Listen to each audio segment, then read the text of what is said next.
Bismillahirrahmanirrahim. Alhamdulillahirabbil alamin. Wassalatu wassalamu ala sayyidina Muhammadin asyrafil mursalin wa ala alihi washabbihi ajma'in.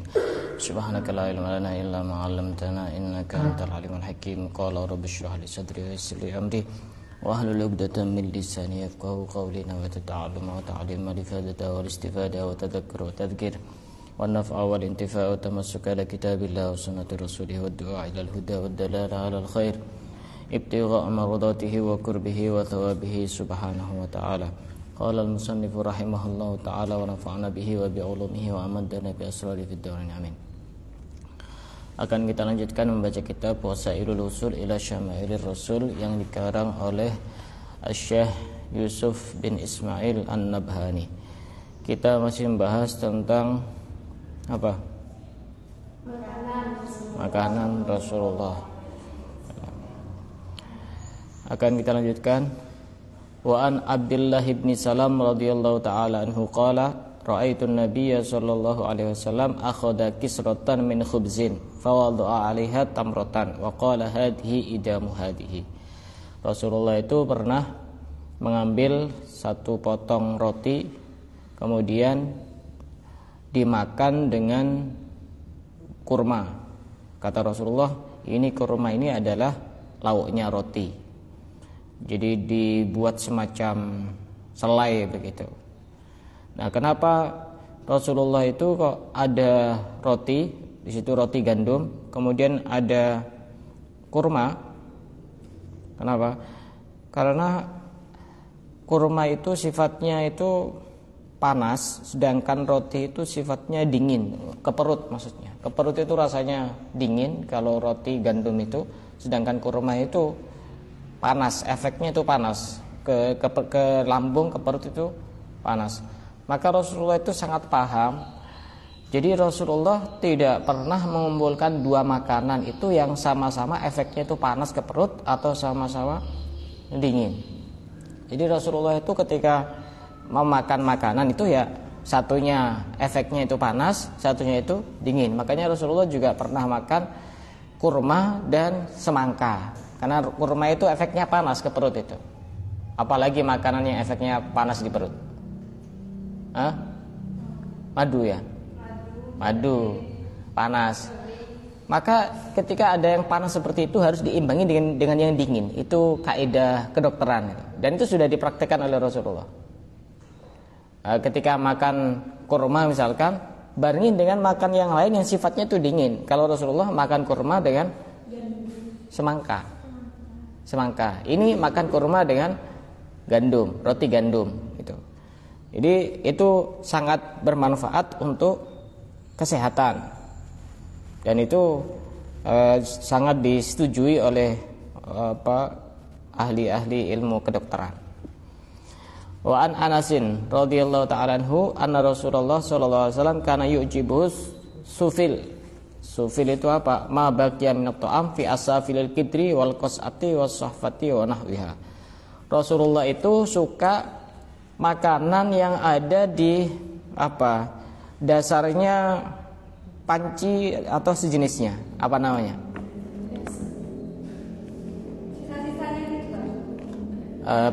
Ketika misalkan masak nasi atau masak apa, yang paling bawah, sisa-sisa yang paling bawah itu apa namanya? Kerak ya namanya kerak. Rasulullah suka makan itu. Alasannya mungkin di sini dijelaskan oleh yang mensyarah kitab, mungkin beliau ngasih alasan. Itu makanan yang paling matang di situ. Dan lebih mudah hancur di dalam perut. Dan itu rasanya juga enak. Maka kalau ada orang makan kerak, biasanya dijual itu termasuk makanan khas mana itu, ada kerak telur atau apa itu. Ada itu makanan khas mana itu saya lupa. Ada itu. Biasanya kalau ada acara-acara pengajian itu ada yang jual kerak telur atau apa itu ada itu. Pokoknya kerak, baik itu nasi maupun yang lain Rasulullah suka makan itu. Maka ketika kita melihat seperti itu ya jangan dibuang. Kecuali bukan kerak lagi. Misalnya masak tapi airnya habis jadi gosong, itu bukan kerak itu. Paham? Kalau kerak itu dari apa? Makanan pokoknya tidak harus nasi. Rasulullah suka itu. Di situ juga menunjukkan betapa Rasulullah itu tawadhu dan qanaah dengan sesuatu yang sedikit. Coba ya bayangkan ya, manusia yang paling mulia, manusia paling istimewa, tapi dia mau makan seperti itu. Di sini sampai dijelaskan, orang-orang kaya itu banyak yang tidak gengsi makan seperti itu.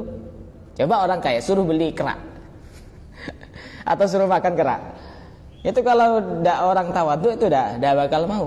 Seakan-akan itu kan sisa-sisa yang ada di bawahnya itu kan mestinya dibuang itu. Kenapa kok harus dimakan? Tapi Rasulullah itu suka. Makanya sesekali kalau masak nasi yang bukan yang agak-agak gosong gitu. Ya jangan yang terlalu gosong. Yang masih bisa lah dikonsumsi itu. Kalau terlalu gosong itu ya makan apa itu nanti tidak enak. Di sini yang bukan yang terlalu gosong. Kalau yang terlalu gosong ya rasanya pahit gitu. Suka apapun itu. Nasi enak, menurut saya juga suka. Nasi atau apa begitu, yang bawah-bawah itu menurut saya juga enak itu. Bisa keras-keras gitu. Krenyes-krenyes gitu. Kayak crispy. Nah, begitu. Wa kana ahabbat ta'ami ila Rasulillah as-sarid minal khubzi. Makanan yang paling disukai Rasulullah itu adalah sarid. Apa sarid itu?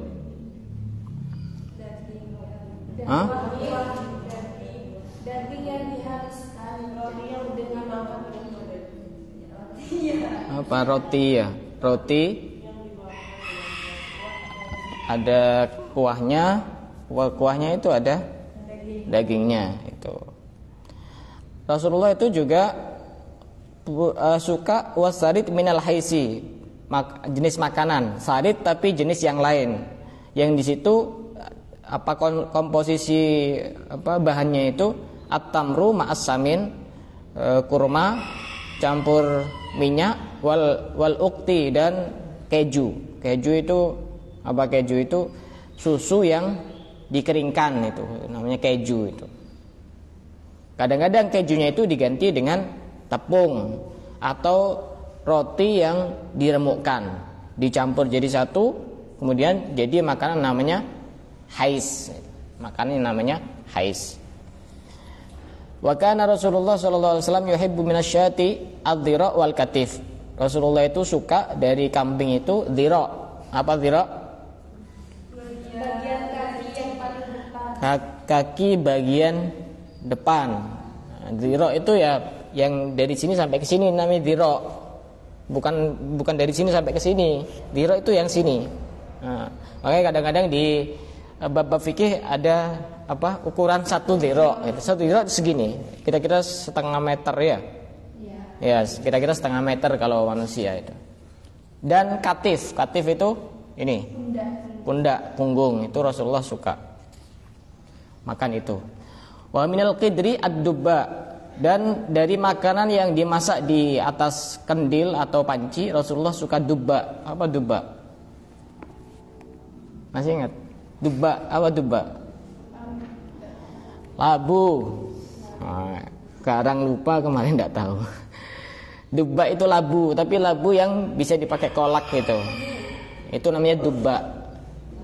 Dubba. Rasulullah kalau masakan yang dimasak di atas panci itu suka makanan dari dubba, labu waluh. Kalau istilah orang Jawa itu waluh. Dan kalau jenis kurmanya, Rasulullah suka kurma apa? Wa minat tamri, bukan. Itu kan apa? Tahapan-tahapan, tapi nama kurma itu banyak. Wa minat tamri al-ajwah. Kalau kurma Rasulullah paling suka itu adalah kurma ajwah, dan kurma ajwah itu ya kurma paling enak. Di Madinah itu ada 120 macam kurma, di antaranya kurma ajwah, dan itu Rasulullah itu suka kurma ajwah itu. Wada'a fil ajwah bil barokah, dan Rasulullah pernah mendoakan kurma ajwah dengan keberkahan. Maka orang yang makan kurma ajwah juga mendapatkan keberkahan. Dan ini salah satu keistimewaan kurma ajwa. Wa kana yaqulu, Rasulullah itu berkata menjelaskan tentang kurma ajwa, innaha minal jannah. Sesungguhnya kurma ajwa itu dari surga. Yang dimaksud dari surga di sini bukan langsung dari surga, tapi sangat banyak manfaatnya dan sangat banyak keberkahannya. Seakan-akan itu termasuk pepohonan dan buah-buahan dari surga. Wahya syifa'un minas summi wasihri. Dan kurma ajwa ini bisa menjadi obat dari racun dan sihir. Orang yang terindikasi atau merasa dia terkena sihir sering mengkonsumsi kurma ajwa. Bahkan di sini dijelaskan cara orang itu agar tidak membahayakan sihir dan racun di dalam tubuhnya. Di sini dijelaskan man tasabbaha bi sab'i tamaratin min ajwah lam yadurruhu fi dzalikal yaum summun wala sihrun. Barang siapa yang waktu subuh dia memakan 7 butir buah kurma ajwah sebelum memakan sesuatu, maka pada hari itu dia tidak akan berbahaya di dalam tubuhnya, baik itu racun maupun sihir. Maka ketika misalkan kita mau pergi ke satu daerah yang terkenal di situ banyak mistisnya, banyak orang yang punya sihir, konsumsi kurma ajwa. Apalagi sekarang gampang, di online banyak. Ya. Online banyak. Oh iya, ya urunan 5 ribuan insyaallah kuat untuk beli. Biar tahu kurma ajwa itu seperti apa. Nah, itu sampai sebegitu hebatnya loh, bisa menangkal sihir dan racun. Dan juga di sini juga termasuk labu tadi itu juga sama. Labu itu juga bisa menangkal sihir dan racun. Sama, bisa menangkal sihir dan racun. Berarti Rasulullah itu ketika makan itu ya bukan tanpa alasan, ada anunya semuanya, ada manfaat dan hikmah di dalamnya. Ada yang sudah pernah makan kurma ajwa? Iya, tanya. Kurma ajwa itu warnanya agak hitam.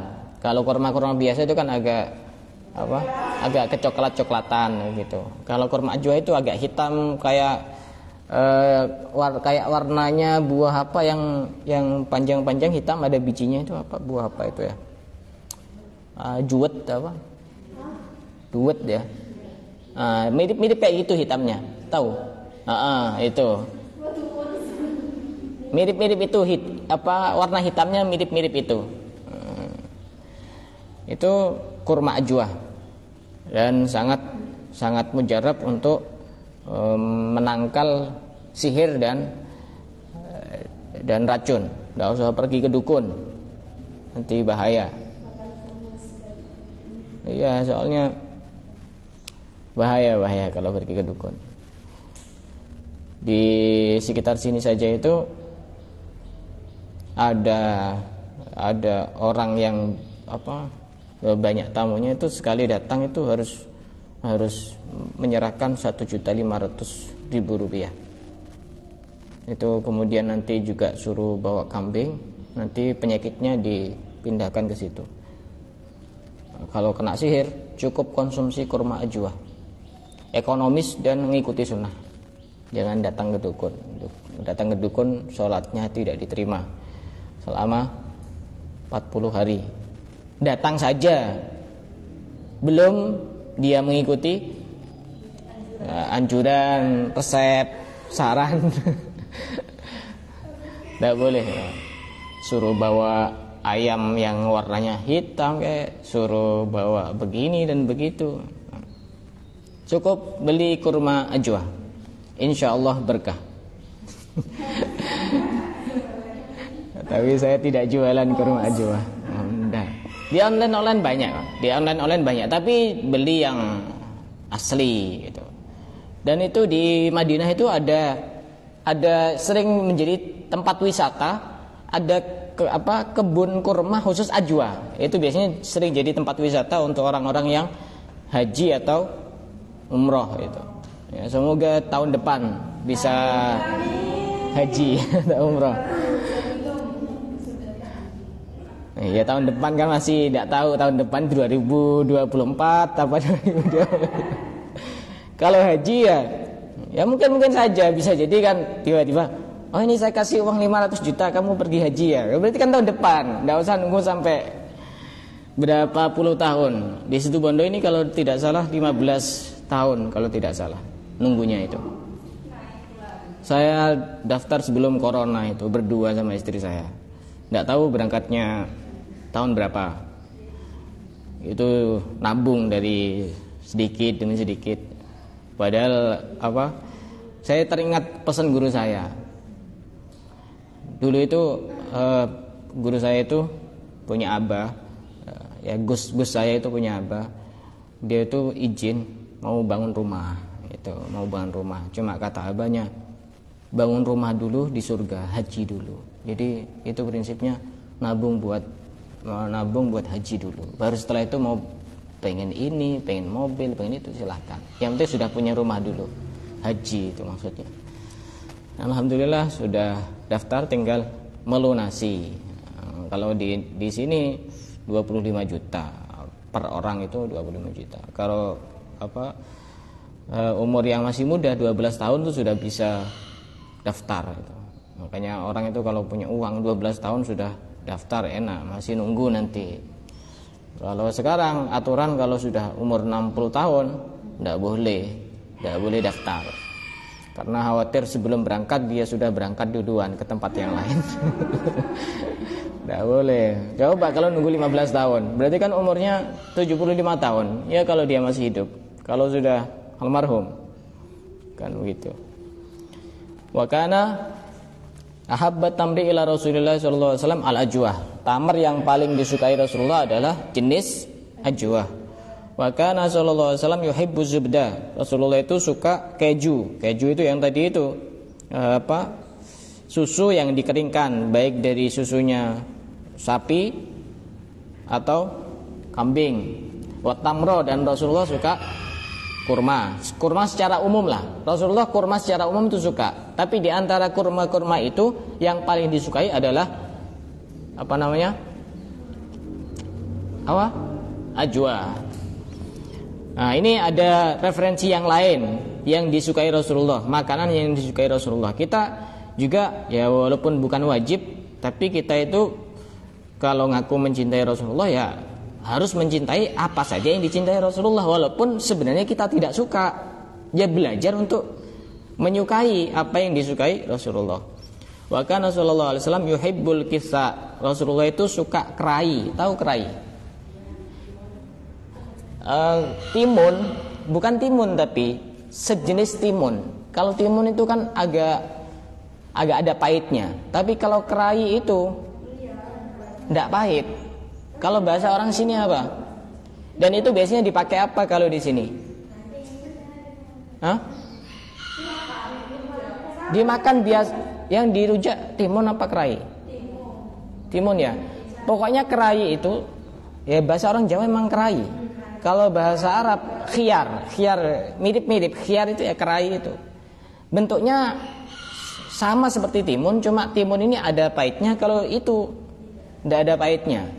Biasanya di sini dipakai apa? Yang dipakai acar itu timun apa kerai? Dipakai apa di sini?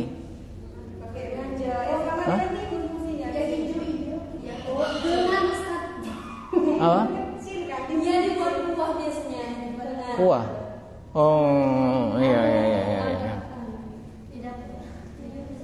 Pokoknya kerai, bukan timun ya. Nanti tanya. Iya, apa bentuknya sama, warna-warnanya kayaknya juga. Oh, mungkin ada. Pokoknya mirip-mirip lah. Mungkin 1:2 begitu. Kemiripannya dan bentuk-bentuknya juga. Ada juga yang besar kerai itu. Ada juga yang besar itu. Yang pasti perbedaan yang paling menonjol itu kalau timun ada pahit-pahitnya, kalau kerai tidak ada. Itu tidak ada. Rasulullah suka itu. Maka kita juga kalau makan itu Atau kalau belum pernah, cari itu niat untuk makan makanan yang disukai Rasulullah, itu dapat pahala. Sudah kita enak, apalagi rujaan sama teman-temannya, Masya Allah dapat pahala rujaan. Itu namanya rujak sunnah, itu namanya. Iya. Kasih tulisan. Mbak Diana biasanya suka ngasih tulisan di story, macam-macam kasih nama. Nah, ini dari kambing apa saja yang tidak disukai Rasulullah. Nah, ini juga kita bisa untuk niru. Kebanyakan orang itu justru sering makan yang ini. Bahkan Rasulullah SAW yakrahu aklal kaliyataini. Rasulullah itu tidak suka makan ginjal. Kenapa kok tidak suka? Limakanihima minal baul, karena dekat dengan tempat pipis. Ya, dekat dengan tempat pipis, dekat dengan tempatnya kencing. Hah? Ya, itu Rasulullah tidak suka. Tidak suka di sini bukan berarti haram ya. Tetap halal. Di dalam kambing itu semuanya halal, asal dengan cara penyembelihan yang sesuai syariat ya. Semuanya halal, tapi Rasulullah tidak suka. Dan tidak ada salahnya kalau kita bisa milih, misalkan dikasih orang, kamu pengen apanya? Jangan milih ginjalnya. Itu. Karena Rasulullah tidak suka. Kita mencintai, apalagi sampai mencintai, jangan. Karena Rasulullah tidak suka. Tidak suka makan daging yang bagian ginjal di dalam daging kambing. Apalagi ada 7 dari bagian daging kambing yang tidak disukai Rasulullah. Kalau menurut pemahaman saya, hewan-hewan yang lain pun juga bisa disamakan dengan kambing, seperti ayam. Mungkin kita lebih sering makan ayam ya daripada kambing atau sapi. Wa kana la ya'kulu minasyati sab'an. Rasulullah tidak makan dari daging kambing 7. Pertama, az-zakar. Zakar. Nah, tahu ya? Nah, justru orang-orang itu nyari itu justru. Ya karena empuk dan tidak ada tulangnya. Rasulullah tidak suka. Tidak suka makan itu. Tapi tetap halal, hukumnya halal. Kedua, wal unsaya ini. Tahu unsaya ini? Unsaya ini itu ini apa? 2 telur. Tahu 2 telur? Hah? Ya kalau laki-laki, kalau manusia 2 telurnya itu. Rasulullah tidak suka. Tidak suka makan itu. Kemudian wal haya. Haya itu al farju, farji. Kemudian waddam, dan darah. Maksudnya darah di sini bukan darah yang darah itu, tapi darah di sini artinya apa? Limpa. Itu tidak suka. Rasulullah tidak suka. Karena kalau darah yang memang darah itu haram hukumnya, bukan tidak suka lagi hukumnya, haram untuk dimakan. Kemudian wal masanah. Masanah itu kandung kemih, tempatnya kencing. Itu Rasulullah juga tidak suka. Tidak suka. Beda antara unsayain dan masanah. Unsayain itu ada di dalamnya masanah. Ya, betul ya, kan ada wadahnya. Di dalam wadahnya ada telurnya. Nah, telurnya itu namanya unsayain. Kalau wadahnya namanya masanah. Sama-sama Rasulullah tidak suka makan. Wal marorota, dan empedu. Empedu itu tempatnya di mana? Hah? Tidak tahu. Tidak tahu ya. Empedu di mana tempatnya? Wal gudat. Gudat itu semacam kelenjar atau gondok. Bukan cuma beliau itu tidak suka makan, tapi wa yakrahu li ghairihi aklaha. Rasulullah juga tidak suka orang lain makan itu. Nah, ini penting. Rasulullah, beliau tidak suka makan 7 hal itu. Rasulullah juga tidak suka kalau ada orang lain makan 7 hal itu dari daging kambing. Kalau dari daging ayam kan biasanya ada tempatnya kotoran, biasanya ada itu apa namanya? Ada usus, ada lagi yang agak besaran sedikit, itu ada apa namanya? Hah? Dan itu kan juga bisa dimakan, dibersihkan biasanya. Ada dalamnya itu ada warna kayak biru-biru begitu. Kuning-kuning.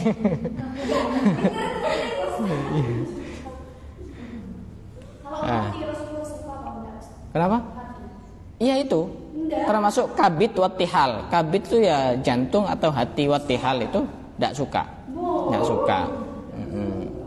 Tapi seperti itu, kalau kita disuguhi sama orang, niat nyenengkan orang.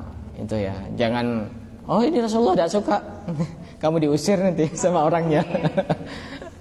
Ya. Kalau lagi disuguhi sama orang, terima aja gitu loh.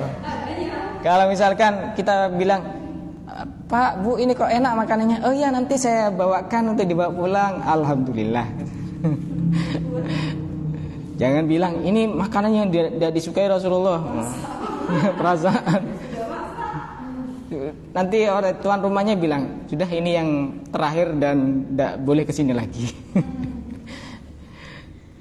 Wa kana sallallahu alaihi wasallam la yakulul jarad.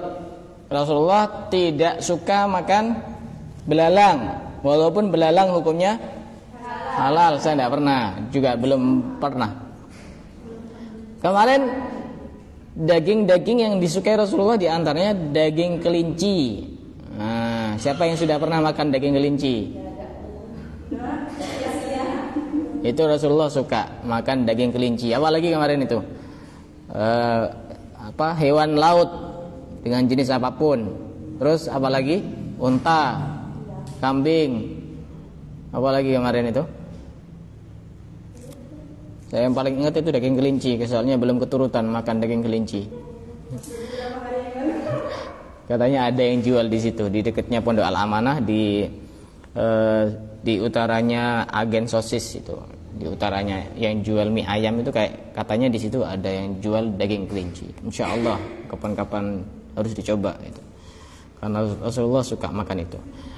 Walal kuliyata ini, Rasulullah juga tidak suka makan daging ya, dari bagian ginjal. Bahkan Rasulullah SAW ya'afud dhobba. Rasulullah ini juga tidak makan daging dhob. Walaupun dhob ini hukumnya halal. Tapi yang harus dipahami bahwa dhob di sini tidak bisa diartikan biawak, karena biawak itu tidak sama seperti dhob, tapi memang bentuknya mirip. Dhob ini hidupnya di padang pasir, sedangkan biawak ini hidupnya mungkin di rawa-rawa, di air. Dan kalau biawak ini hukumnya haram dimakan. Kalau dhob ini halal dimakan. Tapi karena Rasulullah tidak makan, ya kita pun tidak makan. Di Indonesia kemungkinan tidak ada dhob ini, tidak ada. Dhob itu bisa bertahan hidup sampai 700 tahun dan bisa kuat untuk tidak minum. Cukup dengan kena angin itu diserap itu dhob itu. Semacam biawak tapi bukan biawak. Dan dhob ini kencingnya setiap 40 hari sekali. Itu pun cuma 1 tetes. Nah, ini keajaiban dunia ini dhob ini. Kan di Maulid Diba Maulid Simtud Durar itu wadh-dhabbu wal ghazalah yashhadani laka birrisalah. Hewan dhob dan rusa bersaksi tentang kerasulanmu. Itu diabadikan di dalam hadis dan beberapa sirah-sirah nabawiyah itu dhob itu dan rusa itu. Dan dhob ini mirip dengan bunglon yang bisa berubah-berubah. Dan dhob ini ketika dia gemuk maka berubah warnanya menjadi kuning dan bagian dadanya. Itu dhob. Dan tidak usah kita bahas panjang lebar. Di sini ada ciri-cirinya. Cuma karena di Indonesia kemungkinan tidak ada, maka tidak kita bahas. Rasulullah tidak makan itu, tapi itu hukumnya halal. Wattihal dan limpa. Tihal itu limpa, Rasulullah juga tidak makan, tapi itu halal. Wala yuharrimuhuma, dan Rasulullah tidak mengharamkan itu semuanya, yaitu dhob dan tihal. Wa kana sallallahu alaihi wasallam la ya'kulu sauma. Rasulullah tidak makan bawang putih. Bawang putih di sini yang dimaksud adalah bawang putih yang masih mentah. Walal basol, dan juga tidak bawang merah yang masih mentah. Tapi karena alasannya? Karena Rasulullah juga pernah makan di satu makanan itu juga ada bawang putihnya atau ada bawang merahnya. Itu berarti satu tanda bahwa itu sudah dimasak. Jadi hukumnya makruh. Makan bawang putih mentah itu biasanya orang makan sate, ada bawang merah ya, mentah itu. Maka ketika mau ke masjid itu dianjurkan untuk berkumur-kumur atau sikat gigi. Walal kurros, Rasulullah ini juga tidak makan bawang bakung atau kucai atau apa kemarin diartikan apa? Bombay. Enggak, bukan bawang bombay, bawang apa? Bawang pre apa daun bawang begitu, mirip-mirip itu apa? Bentuknya mirip-mirip itu. Kenapa alasannya? Min ajli annal malaikata ta'tihi, karena malaikat itu kan sering datang kepada Rasulullah. Wa annahu yukallimu Jibril, dan Rasulullah itu sering berkomunikasi dengan malaikat Jibril, khawatir mencium aroma yang tidak sedap.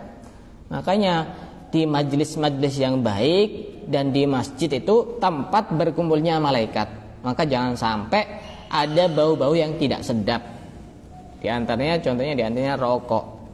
Nah, itu tidak suka karena menyakiti malaikat. Malaikat ini juga makhluknya Allah. Yang bagus, kenapa kok harus ada parfum, ada bukhur, ada dupa? Ya karena itu bau yang wangi yang disukai oleh malaikat. Apalagi kalau di rutinnya Taufik itu dupanya itu pakai kayu gaharu, itu mahal itu. Satu saja itu awet, beda dengan dupa-dupa yang serbuk-serbuk itu. Kalau itu saya kemarin lihat ada teman saya di Bangil yang jualan itu, yang kelas 2 kalau tidak salah, 1 onnya itu 500.000. 1 on kayu gaharu. Kan biasanya cuma ada arang, 2 kecil-kecil, potongan kecil-kecil taruh di atasnya. Oh, itu baunya luar biasa, itu harum. Manusia yang berkelas ya sama seperti kayu gaharu, sedikit tapi mengharumkan, tidak seperti kayu bakar, banyak tapi murah harganya. 1 truk bisa jadi itu cuma seharga 1 on kayu gaharu gitu. Wa ma dzamma sallallahu alaihi wasallam ta'aman qattu. Rasulullah tidak pernah satu kali pun mencela makanan. Inishtahahu akalahu. Kalau Rasulullah suka dimakan, wa illa tarakahu. Kalau Rasulullah tidak suka ya tidak dimakan, ditinggalkan. Itu prinsipnya seperti itu. Kadang orang tuh gatel mulutnya itu. Kalau tidak sesuai selera, kalau tidak suka ngomong. Boleh menunjukkan tidak suka itu boleh, tapi tidak boleh ngomong urusan makanan. Rasulullah tidak pernah satu kali pun mencela makanan, tidak pernah. Kalau suka dimakan, kalau tidak suka tidak dimakan. Kalau kita disuguhi sama orang lagi bertamu, kok tidak makan? Oh, ini kayaknya pengen mau dibungkus saja, bisa jadi kan? Dikasih kresek, oh ya ini dibungkus saja, padahal tidak suka. Kalau saya makanan yang tidak suka itu rawon, masakan Padang. Kalau buah yang tidak suka itu duren itu. Tapi kalau disuruh makan rawon saya makan, suruh masakan Padang saya makan. Artinya kalau bisa milih itu saya milih yang lain. Mending sayur asem, sayur lodeh itu lebih suka. Nah, begitu. Paham? Rasulullah tidak pernah mencela makanan satu kali pun, tidak pernah. Terakhir, wa an Aisyah ummul mukminin radhiyallahu taala anha qalat, kana Nabi sallallahu alaihi wasallam ya'tini fayaqul wa indaki ghada. Rasulullah pernah datang kepada Sayyidah Aisyah kemudian bertanya, apakah kamu punya makan siang? Faqulu la, tidak punya. Masya Allah, ditanya punya makan siang, tidak punya. Kemudian Rasulullah berkata, inni shaim. Kalau begitu saya puasa saja. Di satu hari yang lain, Sayyidah Aisyah berkata kepada Rasulullah, wahai Rasulullah, innahu uhdiyat lan hadiah. Aku mendapatkan hadiah, pemberian dari orang lain, mendapatkan dikirimi makanan dari orang lain. Wa mahiyya, kata Rasulullah, apa itu? Hais. Apa hais itu? Bubur hais tadi itu, campuran kurma, keju, kadang-kadang dicampur dengan tepung dan tadi itu. Qala, ama ini asbahtu shaiman, aku ini sebenarnya puasa.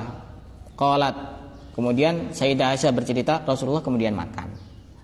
Maka itu diambil kesimpulan bahwa membatalkan ibadah sunnah itu diperbolehkan, terlebih untuk nyenengkan orang. Maka kalau lagi puasa itu jangan bertamu kalau tidak mau dibatalkan puasanya.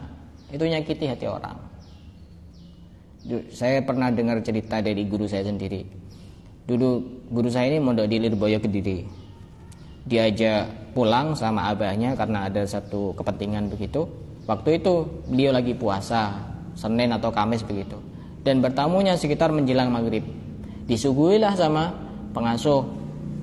Tapi tidak dimakan, tidak diminum teh itu, dan kue-kue yang itu tidak dimakan. Oh, kenapa kok tidak dimakan? Puasa. Kata pengasuhnya, lebih baik dibatalkan.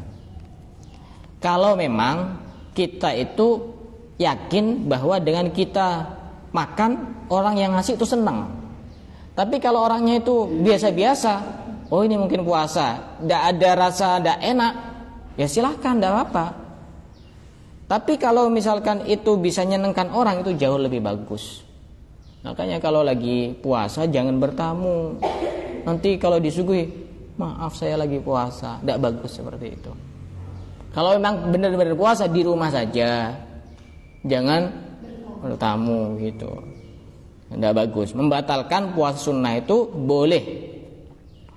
Membatalkan puasa wajib pun itu juga sunnah ketika jangka waktunya masih panjang.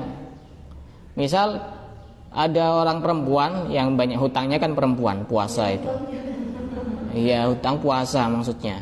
Hutang puasa. Dia cuma hutang 7 hari. Sedangkan dia kodoknya di bulan Muharram misalkan.